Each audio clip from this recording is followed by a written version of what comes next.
Hi ನಮಸ್ತೆ.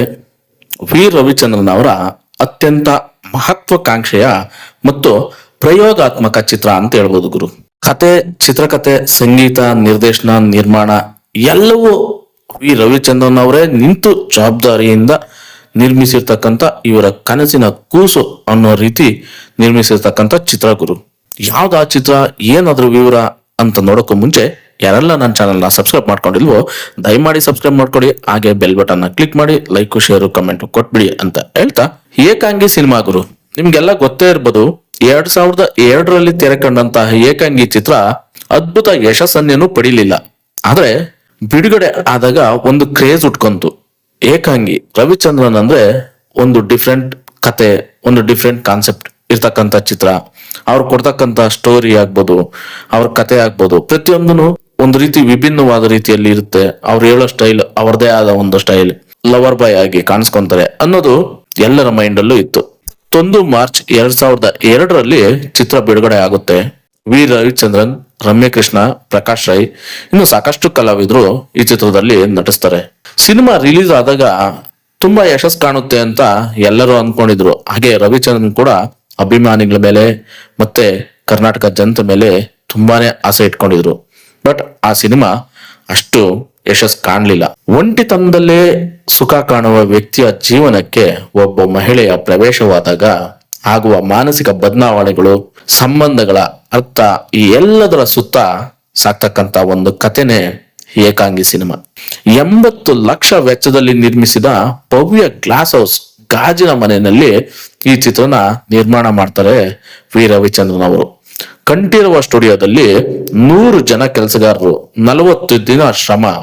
ಚಿತ್ರದ ಸುಮಾರು 80% ಚಿತ್ರೀಕರಣ ಇದೇ ಕಂಠೀರವ ಸ್ಟುಡಿಯೋದ ಈ ಗ್ಲಾಸ್ ಹೌಸ್ ಸೆಟ್ ನಲ್ಲಿ ನಡೆಯುತ್ತೆ. ಹಾಗೆ ಕನ್ನಡ ಚಿತ್ರರಂಗದಲ್ಲಿ ಮೊದಲ ಬಾರಿಗೆ SFX ಸೌಂಡ್ ಸಿಸ್ಟಮ್ ಬಳಕೆ ಮಾಡಿದ್ದು ವಿ ರವಿಚಂದ್ರನ್ ಅವರು, ಅದು ಈ ಏಕಾಂಗಿ ಚಿತ್ರದ ಮೂಲಕ. ಸೊ ಜನ ಮಿಶ್ರ ಪ್ರತಿಕ್ರಿಯೆ ಕೊಡ್ತಾರೆ. ಸ್ವಲ್ಪ ಜನ ಒಪ್ಕೊಂತಾರೆ, ಸ್ವಲ್ಪ ಜನ ತಿರಸ್ಕರಿಸ್ತಾರೆ. ಆಮೇಲೆ ರವಿಚಂದ್ರನ್ ಅವರು ಸುಮಾರು 20 ದೃಶ್ಯಗಳ ಮರು ಚಿತ್ರೀಕರಣ ಮಾಡ್ತಾರೆ ಗುರು. ಮರು ಚಿತ್ರೀಕರಣ ಮಾಡಿ ಮತ್ತೆ ಮರು ಬಿಡುಗಡೆ ಮಾಡ್ತಾರೆ ಸಿನಿಮಾನ. 1 ವೀಕ್ ರಿಟರ್ನ್ ತಗೊಂತಾರೆ, ಮತ್ತೆ ಮರು ಚಿತ್ರೀಕರಣ ಮಾಡಿ ಅದಕ್ಕೆ ಸೇರಿಸಿ ಆ ದೃಶ್ಯಗಳನ್ನ ಮತ್ತೆ ಬಿಡುಗಡೆ ಮಾಡ್ತಾರೆ. ಆದ್ರೂ ಕೂಡ ಅಷ್ಟೊಂದು ಯಶಸ್ಸು ಸಿಗಲ್ಲ. ಮತ್ತೆ ಇದಕ್ಕೆ, ಈ ಸಿನಿಮಾಗೆ ಒಳ್ಳೊಳ್ಳೆ ಪ್ರಶಸ್ತಿಗಳು ಸಿಗುತ್ತೆ.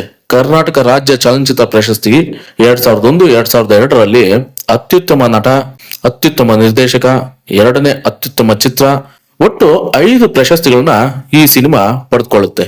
ಆದ್ರೆ ಬಾಕ್ಸ್ ಆಫೀಸ್ ಅಲ್ಲಿ ಅಷ್ಟೇನ್ ದುಡ್ಡು ಮಾಡಲ್ಲ, ವಾಣಿಜ್ಯವಾಗಿ ತುಂಬಾನೇ ಸೋಲ್ ಕಂಡ್ಬಿಡುತ್ತೆ ಈ ಚಿತ್ರ. ರವಿಚಂದ್ರನ್ ಅವರಿಗೆ ಈ ಸಿನಿಮಾದಿಂದ ಬರೋಬ್ಬರಿ 2 ಕೋಟಿ ನಷ್ಟ ಕಾಣುತ್ತೆ. ಸೊ ರವಿಚಂದ್ರನ್ ಅವರು ಈ ಸಿನಿಮಾಗೆ ಎಲ್ಲಾನು ಇನ್ವೆಸ್ಟ್ ಮಾಡ್ತಾರೆ. ಅವರು ಬುದ್ಧಿ ಆಗ್ಬೋದು, ಅವರು ಸಂಗೀತ, ಮ್ಯೂಸಿಕ್, ಅವ್ರು ಏನೇನು ಅನ್ಕೊಂಡಿದ್ರು, ಮತ್ತೆ ಹಣ ಎಲ್ಲಾನು ಇನ್ವೆಸ್ಟ್ ಮಾಡಿ ಈ ಸಿನಿಮಾ ತೆಗಿತಾರೆ.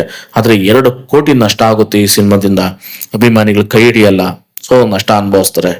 ವಿಮರ್ಶಕರಿಂದ ಒಳ್ಳೆ ಮೆಚ್ಚುಗೆ ಸಿಗುತ್ತೆ. ಸಾಮಾನ್ಯ ಪ್ರೇಕ್ಷಕರಿಗೆ ಕತೆ ನಿಧಾನಗತಿಯಲ್ಲಿ ಸಾಕ್ತೈತೆ, ಏನ್ ಅಷ್ಟೊಂದು ಇಂಟ್ರೆಸ್ಟ್ ಇಲ್ಲ ಅನ್ನೋ ರೀತಿ ಸಾಮಾನ್ಯ ಪ್ರೇಕ್ಷಕ ತಿರಸ್ಕಾರ ಮಾಡ್ತಾನೆ. ಸೊ ಏಕಾಂಗಿ ಬಾಕ್ಸ್ ಆಫೀಸ್ ನಲ್ಲಿ ಮುಗ್ಗರಿಸುತ್ತೆ. ಬಾಕ್ಸ್ ಆಫೀಸ್ಗಿಂತ ಕಲಾತ್ಮಕ ಧೈರ್ಯ, ತಂತ್ರಜ್ಞಾನ ಮತ್ತು ಪ್ರಯೋಗದ ಪ್ರತೀಕ ಏಕಾಂಗಿ ಸಿನಿಮಾ.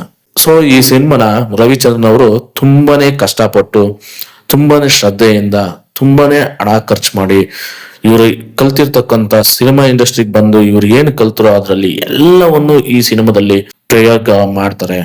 ಸೊ ಈ ಸಿನಿಮಾ ಆದ್ರೂ ಮೇಲೇಳಲ್ಲ, ಯಾಕಂದ್ರೆ ಜನ ಇದನ್ನ ತಿರಸ್ಕರಿಸ್ತಾರೆ ಸಿನಿಮಾನ. ಸೊ ಏಕಾಂಗಿ ಅಂತ ಏನ್ ಹೆಸರಿಟ್ಕೊಂಡ್ ಬಂತೋ ಆ ಸಿನಿಮಾ ಏಕಾಂಗಿಯಾಗೆ ಉಳ್ಕೊಂಡ್ಬಿಡುತ್ತೆ. ಜನ ಯಾವತ್ತೂ ಈ ಸಿನಿಮಾನ ಒಪ್ಕೊಳೋದೇ ಇಲ್ಲ. ಬಟ್ ಇದರಿಂದ 2 ಕೋಟಿ ಆಗಷ್ಟು ನಷ್ಟ ರವಿಚಂದ್ರನ್ ಅವ್ರಿಗೆ ಆಗುತ್ತೆ. ಅದಾದ್ಮೇಲೆ ಅವರು ಸ್ವಲ್ಪ ಡಿಪ್ರೆಷನ್ ಇರ್ತಾರೆ ಅಂತ ಕೇಳಪಟ್ಟಿರೋ ಮಾತುಗಳು ನನಗೂ ಸರಿಯಾಗಿ ಗೊತ್ತಿಲ್ಲ. ಸೊ ಅದಾದ್ಮೇಲೆ ಅವರು ಮತ್ತೆ ಒಂದೊಂದೇ ಫಿಲ್ಮ್ ಮಾಡ್ತಾ ಮಾಡ್ತಾ ಮಲ್ಲ ಇಂದ ಮತ್ತೆ ಎದ್ದೇಳ್ತಾರೆ. ಸೊ ಸಿನಿಮಾ ಇಂಡಸ್ಟ್ರಿ ಜರ್ನಿ ಅವ್ರು ಮತ್ತೆ ಸ್ಟಾರ್ಟ್ ಮಾಡ್ತಾರೆ. ರವಿಚಂದ್ರನ್ ಅವರು ಯಾವತ್ತೂ ಕನ್ಸ್ ಕಾಣ್ತಕ್ಕಂಥ ವ್ಯಕ್ತಿ. ಕನ್ಸ್ ಕಾಣೋದು, ಆ ಕನ್ಸಲ್ ಬಂದಿದ್ನ ತೆರೆ ಮೇಲೆ ತರಬೇಕು ಅನ್ನೋದು ಅವ್ರ ಆಸೆ. ಸೊ ಹಾಗಾಗಿ ರವಿಚಂದ್ರನ್ ಅವರು ಏಕಾಂಗಿ ಸಿನಿಮಾನ ಅವ್ರ ಕಂಡ ಕನಸು ಅನ್ಕೊಂಡು ಅವ್ರ ಕನಸಿನ ಕೂಸು ಅನ್ನೋ ರೀತಿ ಅದನ್ನ ರೆಡಿ ಮಾಡಿ ಜನಗಳ ಮುಂದೆ ತೆರೆದಿರ್ತಾರೆ. ಬಟ್ ಏಕಾಂಗಿ ಅಷ್ಟರ ಮಟ್ಟಿಗೆ ಇಟ್ಟಾಗಲ್ಲ. ಓಕೆ, ಅದೇನೇ ಇರಲಿ, ರವಿಚಂದ್ರನ್ ಅವರು ನೆಕ್ಸ್ಟ್ ಸಿನಿಮಾಗಳು ಒಳ್ಳೆ ರೀತಿಯಲ್ಲಿ ಒಳ್ಳೇದಾಗಿ ಬರ್ಲಿ ಅಂತ ಹೇಳ್ತಾ, ಒಬ್ಬ ರವಿಚಂದ್ರನ್ ಅಭಿಮಾನಿಯಾಗಿ ಕೇಳ್ಕೊಂತೀನಿ ಅಂತ ಹೇಳ್ತಾ ಸಿಗೋಣ ಮುಂದಿನ ವಿಡಿಯೋದಲ್ಲಿ. ಧನ್ಯವಾದಗಳು. ಶುಭ ದಿನ ಗುರು.